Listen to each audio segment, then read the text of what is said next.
Welcome, ladies and gentlemen, to the 311 Griffin YouTube channel. We're in the Eurofighter Typhoon mod. I did a little bit of a dogfight video of this a while back, but I've been flying it a little bit more.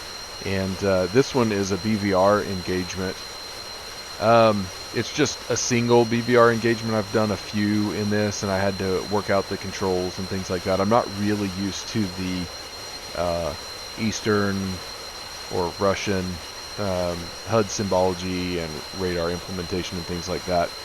This is a little bit of a hybrid because there's more of a Western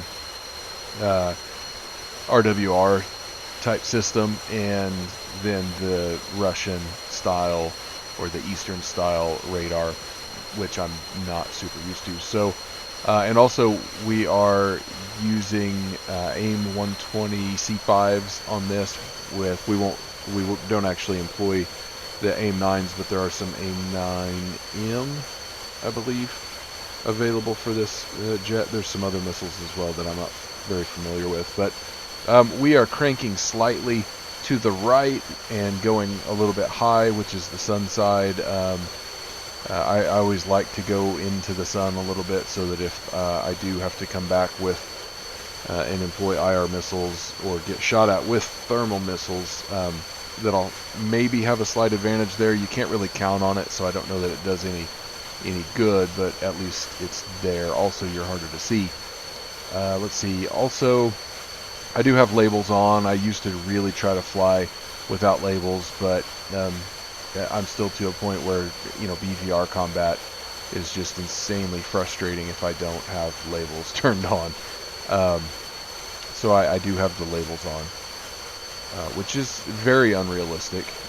It allows you to see when a missile's coming, and when you need to maneuver at the correct time, you wind up not in a situation where you're completely out of energy. But so we are still cranking, and I pulled up a little bit and went into full afterburner. And this is something that this jet, or this mod at least, does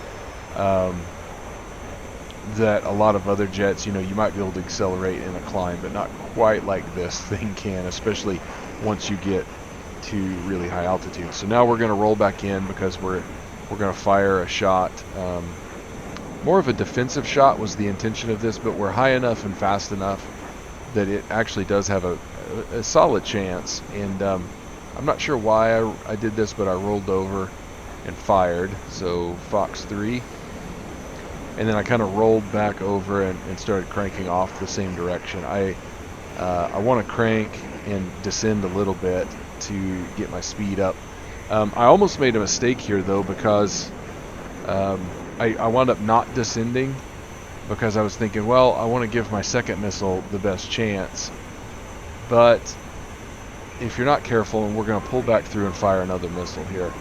But if you're not careful, like I'm going really fast across the ground, but I'm going very, very slow in terms of the pressure over the wings. So this jet is just not wanting to maneuver very well. And I saw an incoming missile, and luckily it bit on, I was popping chaff and flares. It wound up being an ET, so it was a thermal missile.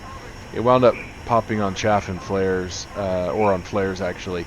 And then I noticed that I got him, and I evaded the other missile. So you'll see he fired his missile just right after I fired mine, just a few seconds, a couple seconds maybe after I fired mine. And I think that I got lucky. It could have hit me, and I didn't have a lot of maneuverability at that altitude and speed. It had some, but it just wasn't as much as what I was expecting. So I really didn't have a lot to dodge the missile with when it got in close. But anyway, it's fun. There's not much to this video. That's it. We're going to watch some external views and just kind of enjoy the mod. Thanks for watching.